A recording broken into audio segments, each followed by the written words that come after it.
دوستو یاد رکھنا، تگڑا اور مضبوط جوان پتہ کون ہوتا ہے؟ جس کی نظریں پوری طرح اس کے کنٹرول میں ہوں۔ یہ علامت جوانی ہے۔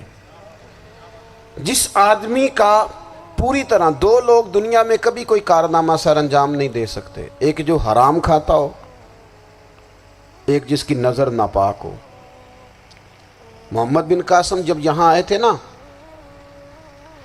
تو ایک دن بڑے پریشان تھے، تو ایک بزرگ کہنے لگے آپ کیوں پریشان ہیں؟ کہنے لگے راجہ دہر سے مقابلہ ہے اور ہماری فوج تو سندھ کے رستے بھی نہیں جانتی، زبان بھی نہیں جانتی، لڑیں گے کیسے؟ 2-4 دن کے بعد ان بزرگوں کی دوبارہ محمد بن قاسم سے ملاقات ہوئی تو بڑے خوش تھے۔ کہا اب آپ کیوں خوش ہیں؟ کہنے لگے وہ میرا مقابلہ نہیں کر سکتا، میں نے تحقیق کر لی ہے۔ کہا کیوں؟ کہنے لگے نظر کا گندہ ہے، اور جو نظر کے گندے ہوتے ہیں وہ میدانوں میں ٹھہرا نہیں کرتے۔ میدان کے لیے نکلنے کے لیے پاک جوانی کی ضرورت ہوتی، تطہیر مزاج ہونا ضروری ہوتا ہے، پاکیزہ افکار اور سچی اور سچی ستھری سوچوں کا ہونا ضروری ہوتا ہے۔ اس لیے فرمایا کہ میرا مقابلہ نہیں کر سکتا۔ حضرت عبداللہ ابن حذافہ کمرے میں تھے، تو وزیر کی بیٹی اندر سجی سنوری پہنچ گئی۔ جیسے ہی آپ نے اس کفر کی چال کو دیکھا تو تیمم کر کے نفل شروع کیے۔ وہ ساری رات بیٹھی رہی، رب کا بندہ ساری رات عبادت کرتا رہا۔ عبادت بڑا سہارا ہے، مصلی بڑا سہارا ہے اللہ کے بندوں۔ صبح دروازہ کھولا، وزیر نے اپنی بچی سے پوچھنا چاہتا تھا رزلٹ کیا نکلا، تو وہ کہنے لگی پیچھے ہٹ جا، اب تیرا میرا تعلق کوئی نہیں، میں نے نبی پاک کا کلمہ پڑھ لیا۔ اس نے کہا میں نے بھی زمانہ دیکھا ہے، پر یہ کیا لوگ ہیں، کستوری کے بنے ہوئے، سندل سے دھلے ہوئے، کہ میں ساری رات کمرے میں رہی اور 100 اور 1000 آدمی جس جوان کا مقابلہ نہ کر سکے، اتنا طاقتور جوان کمرے میں رہا اور اس نے نظر اٹھا کے نہ دیکھا۔ او کچا رنگ للاری والا جڑا چڑھدا تے لیندا رہندا ہے، اے عشق تیرے دا رنگ محمد چڑھیا پھر نہیں لیندا۔ میں کہا ایک دفعہ نظر اٹھا کے نہیں دیکھا، کمال ہو گئی۔ اتنے بڑے لوگ، اتنی بڑی سعادت مندی، فیروز بختی، معاملہ فہمی حد ہو گئی۔ اللہ اکبر۔ دوستو بادشاہ جب پوری طرح ہار گیا نا، اس نے کہا مار دو۔ تیل گرم کیا ایک کڑاہی میں، اور جب آپ کو اس میں ڈالنے لگے تو آپ کی آنکھوں میں آنسو آ گئے۔ بادشاہ کا خیال ہوا شاید نرم ہو گئے ہیں، کہنے لگا روئے کیوں؟ فرمانے لگے سوچتا ہوں جان ہی ایک ہے، کتنا مزہ ہے اس کی راہ میں جان دینے کا، کتنی لذت ہے اس کے نام پر مرنے میں، کتنا لطف ہے۔ جے تو چڑھیا اتے دار بھی نہیں، تے جے تو وکیا عشق بازار بھی نہیں، تے ایڈا سستا سودا پیار بھی نہیں، تے ایڈا سستا لبدا یار بھی نہیں۔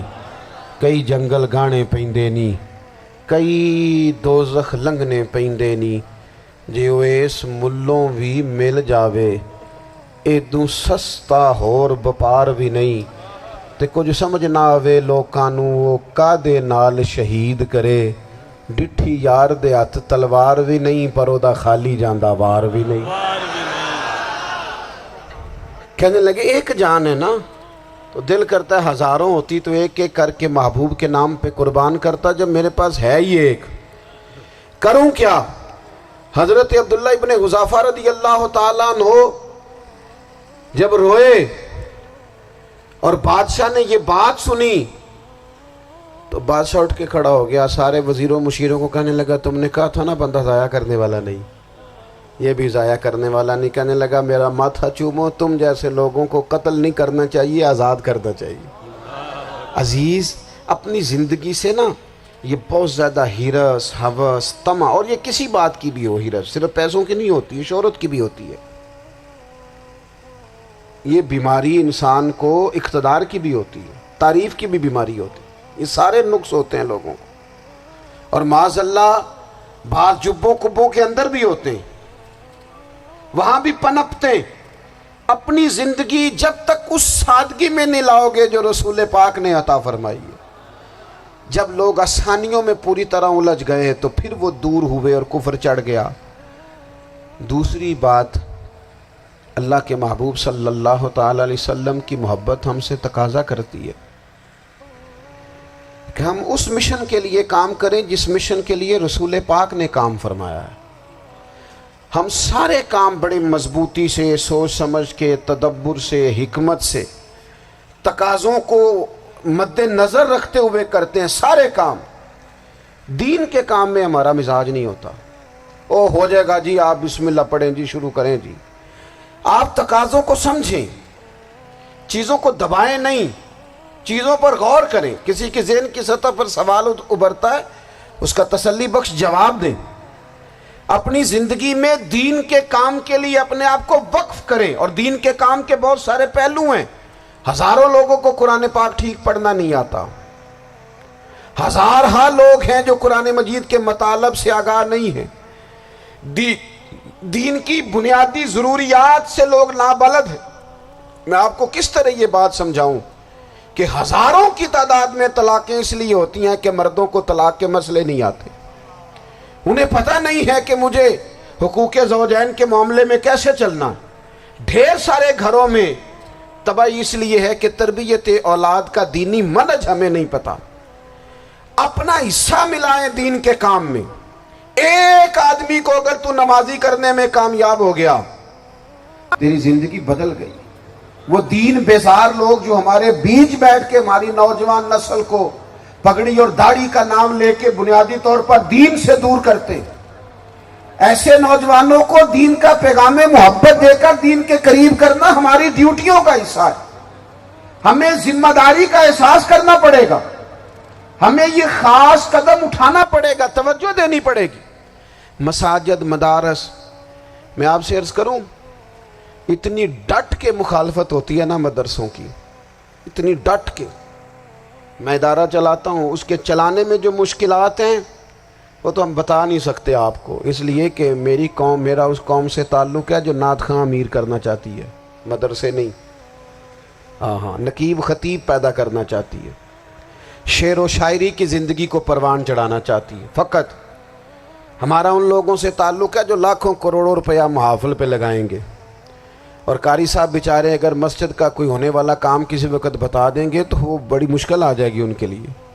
یہ کیسے ہو سکتا ہے، آپ نے یہ ڈیوٹی بتا دی۔ مدارس، اور جتنا اہم رول دین کو پھیلانے میں مدارس اسلامیہ کا ہے، اتنی زبردست، لوگوں کا خیال ہوتا ہے میری طرح کے لوگ شاید کام کرتے ہیں، ڈیوٹی کرتے ہیں۔ یہ 10-15 لوگ آپ کو نظر آتے ہیں جو آپ کو کہیں میڈیا پر یا ادھر ادھر ڈیوٹی کرتے، مخلص لوگ اپنی جگہ پہ، وہ بھی بڑا ہی کام کر رہے ہیں، جو میڈیا پہ آ کے بھی اخلاص سے اور درد دل سے کو دین کی، ان کی بھی کسی بات کی حوصلہ شکنی نہیں۔